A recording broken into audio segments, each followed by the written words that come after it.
the biggest component is how do we make our community better? It's not just a terminal. It's making sure our customers are well taken care of, making sure the pricing stays within a reasonable range where you don't feel gouged, making sure we use local products and services. Heck, last year, 88% of everything we spent locally. That was over $200 million. So it's just about enriching and making our community better. Now, the byproduct is we get awards, but we're not actually aiming for the awards. The awards are just coming as a byproduct of what we're doing. Welcome to Off the Record, a podcast featuring leaders on IBJ Media's Indiana 250 list. I'm Nate Feltman, CEO of IBJ Media, which publishes the Indiana 250, a list of the most influential business people in the state. Today, I'm joined by Mario Rodriguez, who is now in his 10th year as Executive Director and CEO of the Indianapolis Airport Authority. The Airport Authority's flagship asset is the Indianapolis International Airport. The Airport Authority has $3 billion in assets, 550 employees, and a 5-year capital budget of more than $1.5 billion. And of course, the airport itself is the front door to Indianapolis for everyone who visits our city. Just last month, the Airport Authority announced that a record 5.2 million passengers traveled through Indianapolis International Airport in the first half of 2024. Mario's decade of service to one of our city's highest profile venues makes Indy the longest stop on his journey as an aviation leader. His 35-year career has included executive positions at airports in Hong Kong, New Orleans, and Long Beach, California, where he was an executive director before coming to Indianapolis.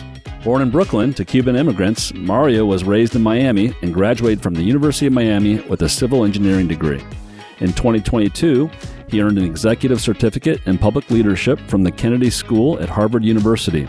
That was after he'd picked up several leadership awards, including the 2021 Excellence in Visionary Leadership Award from the Airports Council International, the highest honor given to a North American airport CEO. In 2023, he was named Dynamic Leader of the Year by the Indiana Chamber of Commerce. Mario's achievements have also been recognized by the last 3 U.S. presidents, all of whom appointed him to serve on the U.S. Department of Transportation's Aviation Consumer Protection Advisory Committee, and he served on the Biden-Harris presidential transition team. While Mario has been racking up accolades, our airport has picked up some awards of its own. Under his leadership, the Airport Authority has experienced record-breaking growth, successfully navigated the pandemic, and was recognized as the best airport in North America by J.D. Power, Condé Nast Traveler, Travel and Leisure, TripAdvisor, and Airports Council International. Mario doesn't spend all of his time at the airport. He's an active community leader who serves or has served on the boards of Ivy Tech Community College, the Indy and Indiana Chambers of Commerce, the 2024 NBA All-Star Game, Visit Indy, and Indiana Sports Corp. He's the former board chair of the Indiana Latino Institute and founder of the Hispanic Leadership Circle. Here's our conversation.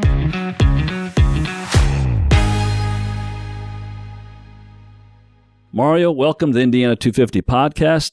I know that was a long introduction, but you've done so much in your career. I wanted to get it all in there.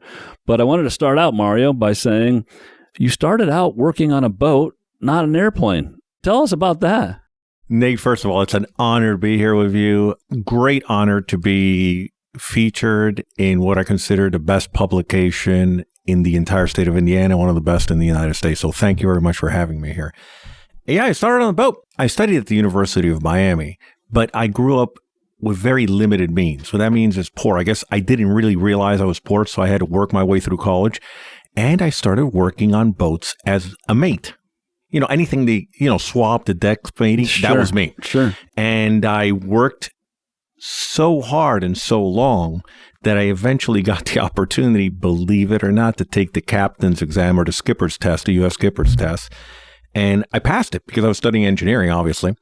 And I got to pilot a boat for a very good amount of time, which helped me fund my college degree.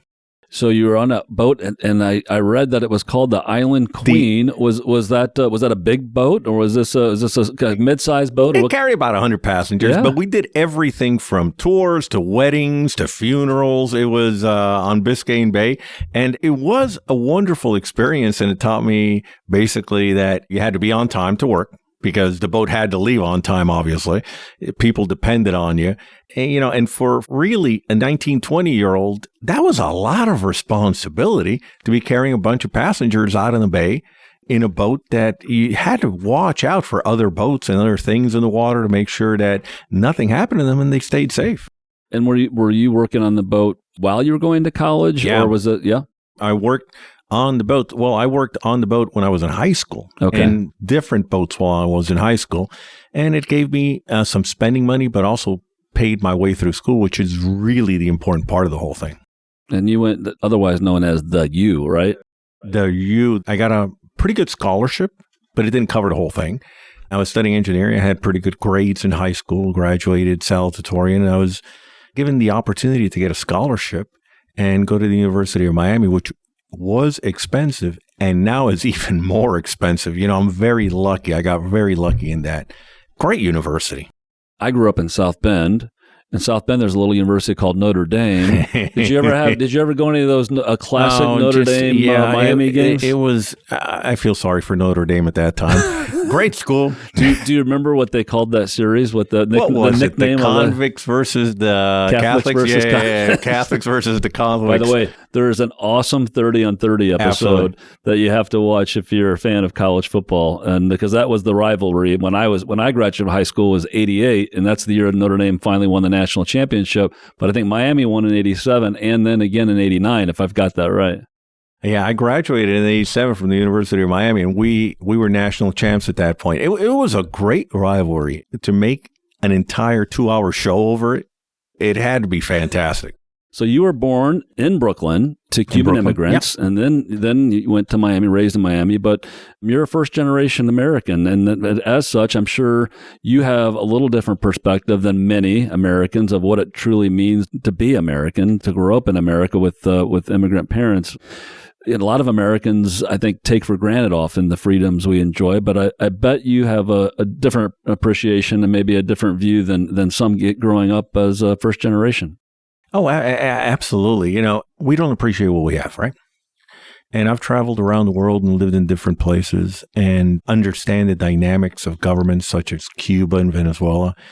We don't appreciate the freedoms we have in this country. We don't appreciate the freedoms we have in this country to be on a podcast. We don't appreciate the freedoms we have in this country to criticize our government and not have any repercussions. In Venezuela and Cuba, there is one party. That's it. And by the way, there's a lot of laws that prevent you from criticizing that party. You end up in jail for criticizing. It's illegal. In our case, it would be everything from distasteful to comical, but nothing is illegal. In those governments, it's illegal. So people don't really understand that dynamic. And we're very lucky. My family is very lucky. I'm very lucky to be in this country. Do you still have family in Cuba? We still have family in Cuba. A lot of the family left, at least aside on my mother's side, because they were very educated. As a matter of fact, my mother studied law with Fidel Castro as a colleague. So she understood kind of sort of the dynamics of what was going on. And she ended up in New York. By the way, if it were not for that little revolution in Cuba, I wouldn't exist because my mom and my dad would have never met. They met in New York. Wow. That's fascinating. And I always find it interesting when I hear from people, especially, first generation Americans who fled countries that don't allow the freedoms that we enjoy, their perspective. And often it's the first generations and the immigrants who cherish what America really stands for, even more than most of us who just haven't had that experience. It is interesting because or at least I, look at foreign affairs through a different eye.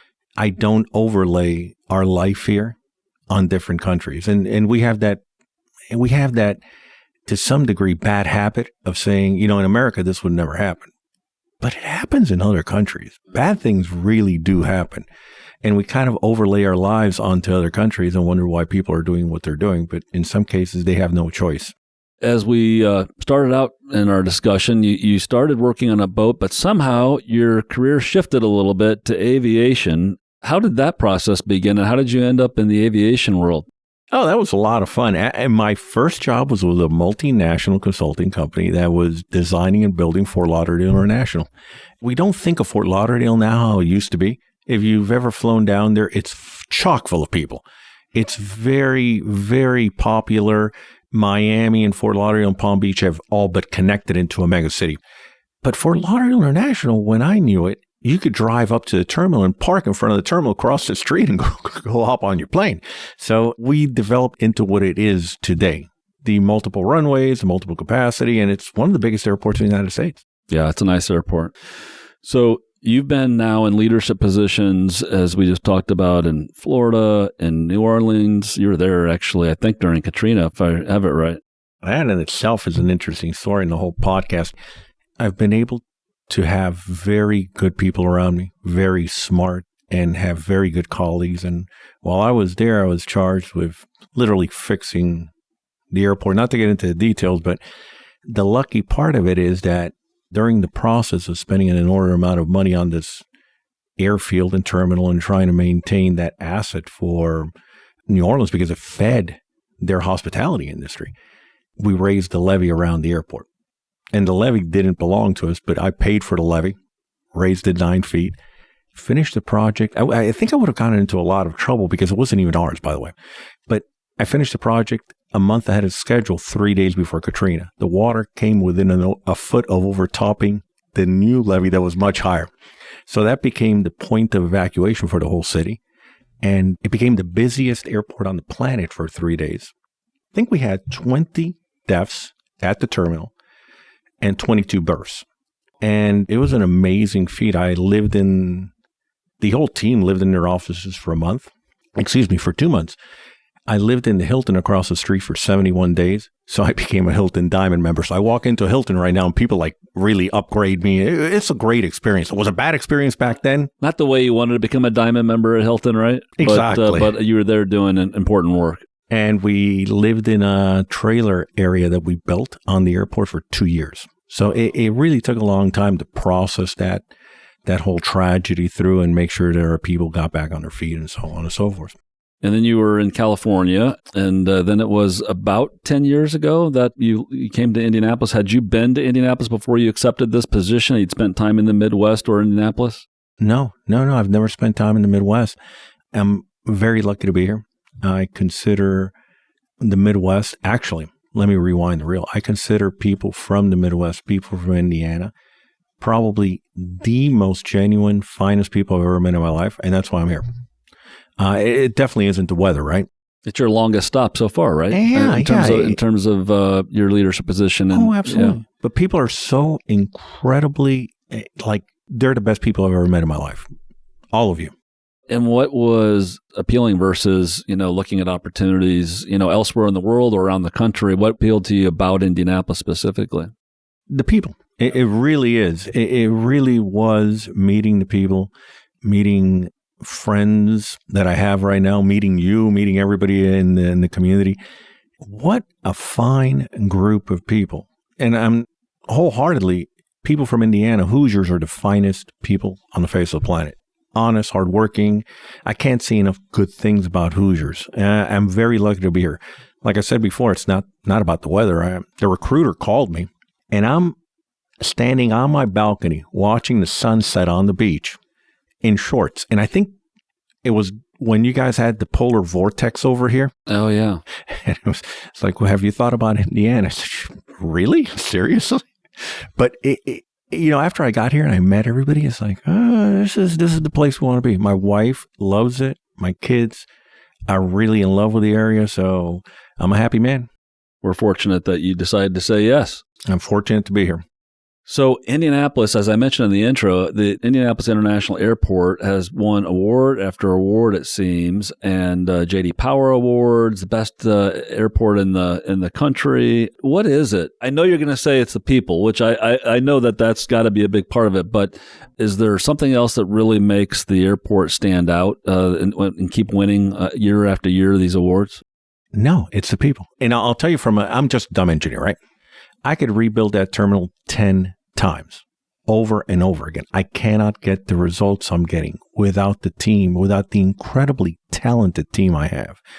That team drives everything that we're doing. So what you're seeing is really something called, we're trying to monetize the investment that you have in that facility, in that organization.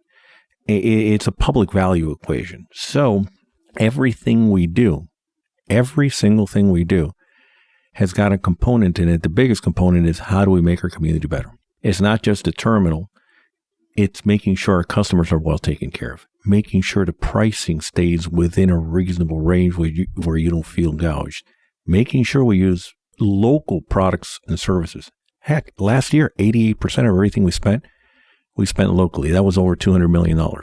So it's just about enriching and making our community better. Now, the byproduct is we get awards, but we're not actually aiming for the awards. The awards are just coming as a byproduct of what we're doing.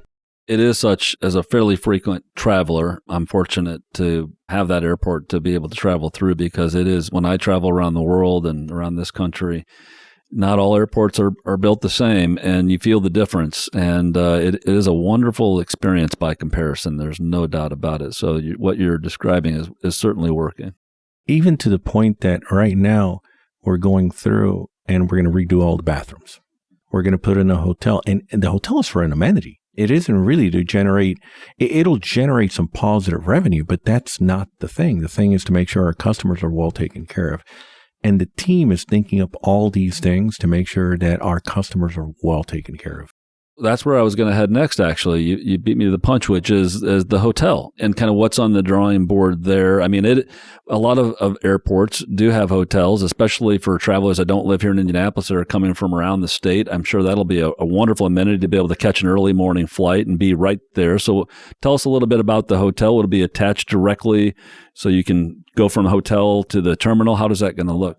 Oh, absolutely. It'll be attached directly. If you think about leaving the pedestrian bridge, you know where that lovely artwork is with the lights. If you go through and you walk out onto the garage, you see those moving walkways. Those moving walkways eventually will lead to a hotel that'll be attached to the garage, basically connected all the way through. And the hotel is going to be a Westin. We've already picked a brand, which is an elevated brand. It's going to be beautiful to design. The architects, the local architects, have done a wonderful job of the design. It'll have a rooftop bar.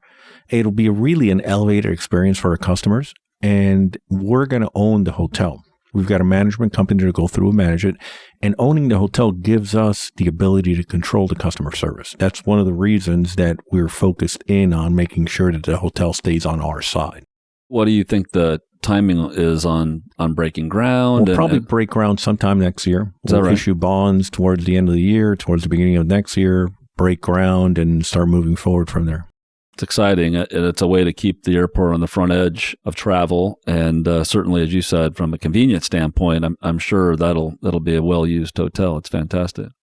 Let's take a quick break. This is Off the Record Podcast.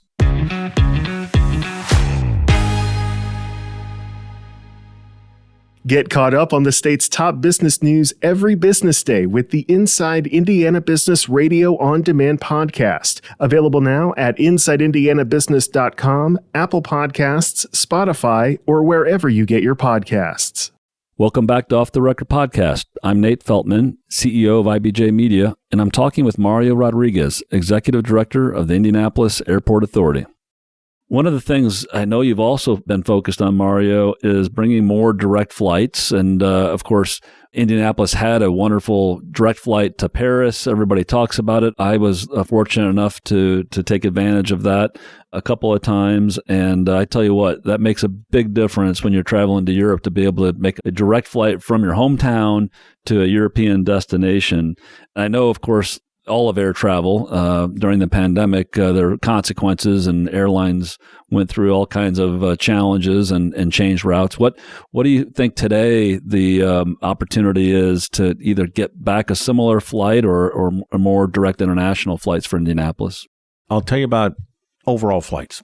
Right now, we have almost as many flights as we had pre-pandemic. We have 49. We had 50. Pre-pandemic. Now, pandemic changed the dynamics. It actually accelerated what's going to happen in the industry anyway. So we are working very hard to reestablish service internationally, but that dynamic got very difficult after COVID. But we do believe we could probably in the next year or so reestablish service, and it'll be a nice connection. But domestically, we're connected. We're better connected than most of our competitive airports. to destinations that you want. We concentrated on industrial clusters to make sure we not only serve leisure, but we serve business, motorsports, medical, et cetera, et cetera, et cetera. We make sure that we're focused in on that. California, we've saturated, which is a very strong market. We have all the connections that you would normally need to get to, business connections that you normally need to get to. Now, we are concentrating very heavily on the international flights, and maybe Paris, maybe Dublin, maybe Frankfurt, but it will be somewhere in Europe. We're looking forward to that. Hopefully that'll happen in the near term. I know one of the airport authority's holdings is the downtown heliport, which has been in the news a lot, especially at IBJ. We like to keep the heliport in the news, and that's been because it's been around soccer, of course, and now the moving of the proposed soccer district from one place to another, and that other place is where the heliport, I know, is. And I think that was in the process of already being decommissioned before the soccer discussion heated up, if I remember that right.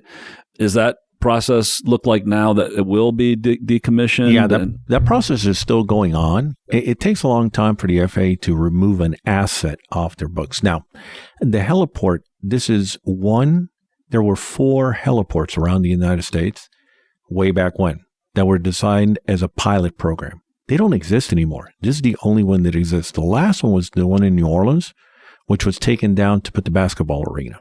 Now, it was a great concept if it wasn't so easy to get from the airport to downtown.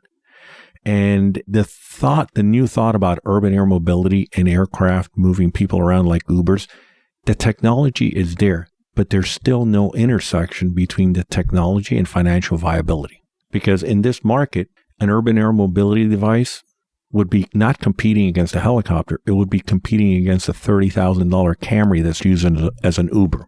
So it's not financially viable yet. Eventually in the future it'll be, but when it is in the future, we'll make provisions for it. We'll design the proper facility because that facility is over 50 years old. That is not proper at all.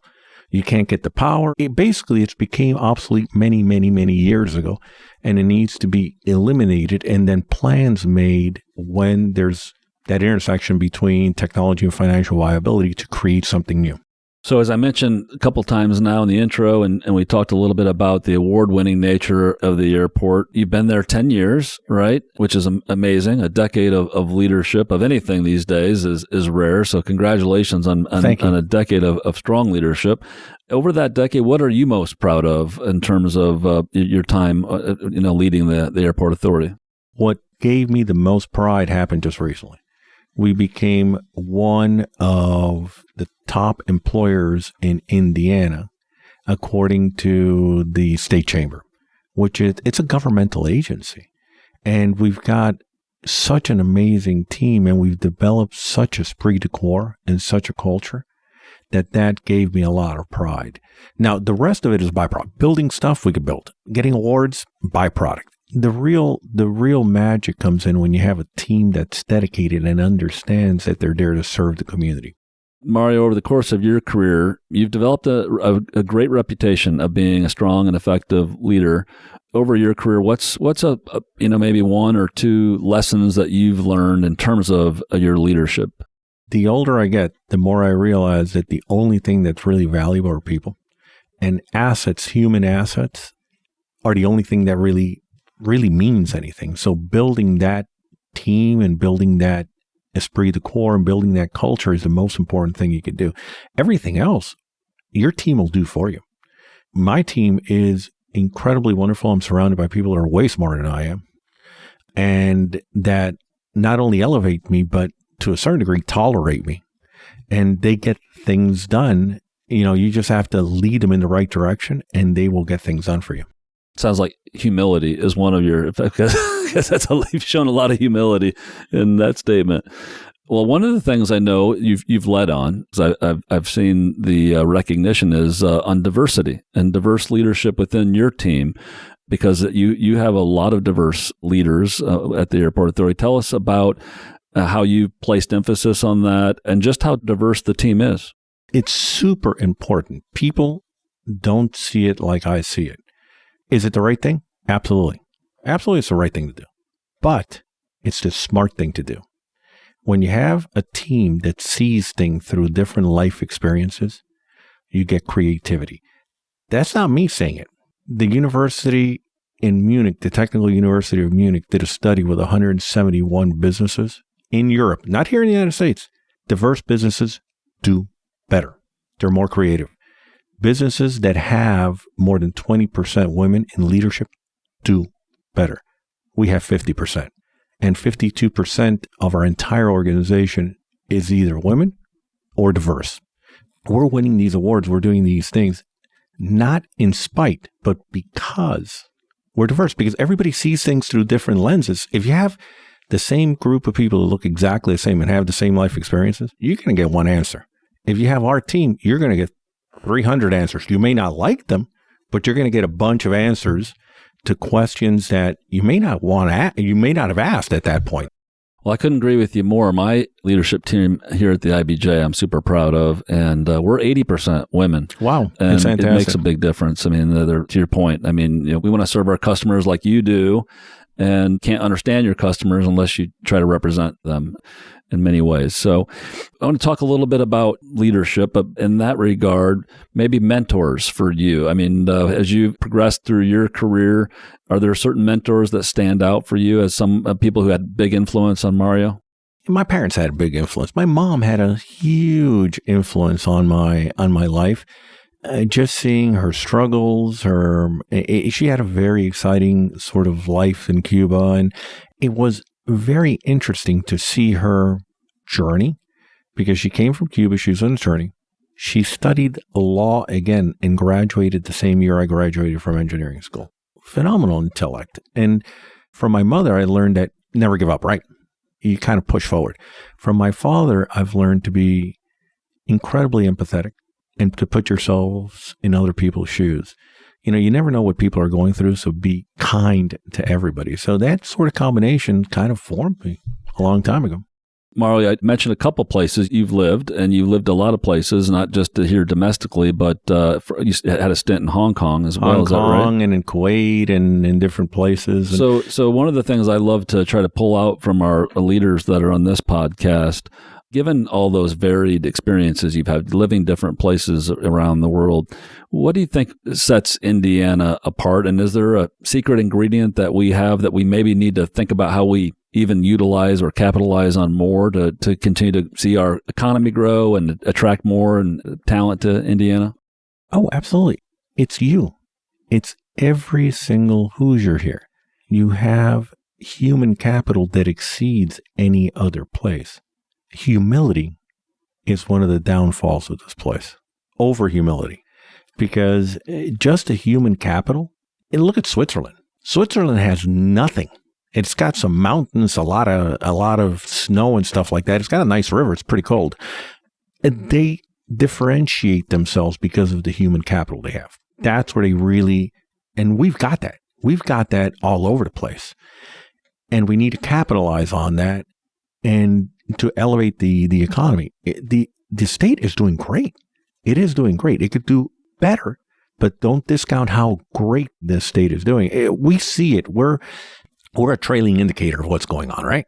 5.2 million passengers. We're going to break 10 million. That isn't happening because the population is growing.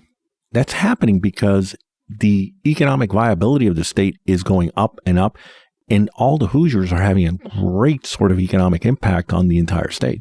It's amazing to see the records being set, and it does seem like there would be a tie between seeing more increased traffic at the airport, setting those types of records, and seeing our region grow, our state grow. People are generating wealth. They're spending it. They've got dollars that they can spend on leisure travel. It's fantastic. And I agree with you 100% on Hoosiers having so much humility. And sometimes we can be our own worst enemy because we're not touting how great it is here in Indiana, right? Just in this city, you have major universities. It really is an amazing place, and you said the same thing, we take, going back to my roots, that my parents left Cuba and I view democracy and I view this country a different way than most people. We don't appreciate what we have. We really don't appreciate the people here in Indiana and Indiana itself. This is a wonderful place. Agree. Well, I mentioned some of the organizations that you've held leadership roles on, but one of them was one that you helped found, or you did found, and that was the Hispanic Leadership Circle. Tell us a little bit about that and what your goal and maybe some of your goals were when you set up that entity. It was a wonderful sort of organization. Charlie Garcia and I and a group of leaders set this leadership council up to take young professionals and provide a leadership program catered towards Latinos, to make sure we help them through the ILI organization, which is a wonderful organization. We're able to do two things. We're able to help them further their career, but the ILI gets the benefit of getting folks that understand what the ILI is all about and really could be cheerleaders for that organization and multiply the message of that organization.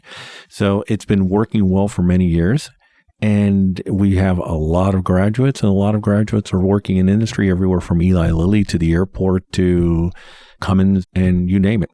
Mario, in terms of when you look ahead and you say, gosh, I hope Indianapolis International Airport is here or in 5 years or 10 years, are there big kind of audacious goals that you and your team set for the airport? I know the hotel seems like a big one, and that'll be fantastic, but are there other things that when you look ahead and say, gosh, we want to get there? And I don't know how you guys compare yourself to peers or airports that you say, gosh, we need to do that, and that. Are there some big goals out there? There's always big goals. And over the last decade, we've been able to hit a lot of the big goals, but really they all have to do with monetizing the value that you have in that facility. How do we transfer as much value as possible from that organization back to the community at large? We've been doing it, but the next decade probably is we're going to accelerate that pace to make sure that that asset becomes more valuable to you. This is something that most communities don't think. Most CEOs at airports, most staff don't think. They think about landing and taking off the airplane, right? Landing an airplane and taking off are just, like they say, table stakes, right? You have to do it well. There's no alternative to this. What you do afterwards is important. Are you making a difference in your community? Are you making the community better?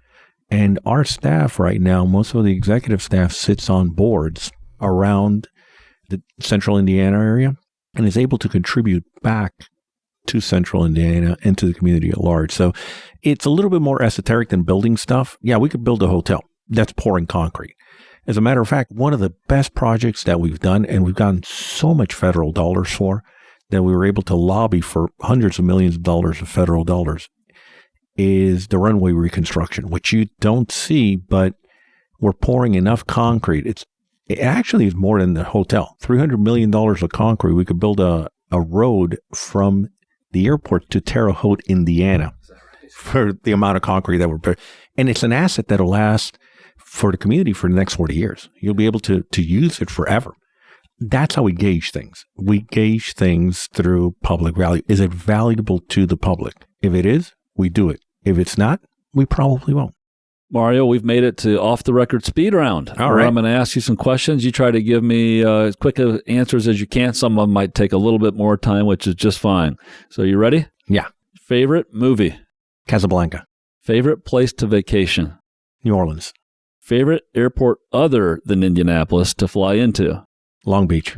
Favorite musical artist? Elvis Presley. What's the first thing you do in the morning? Look at my emails. You're honest. Yeah, I'm honest. Title of the last book that you read? 100 Years of Solitude. What food can you not live without?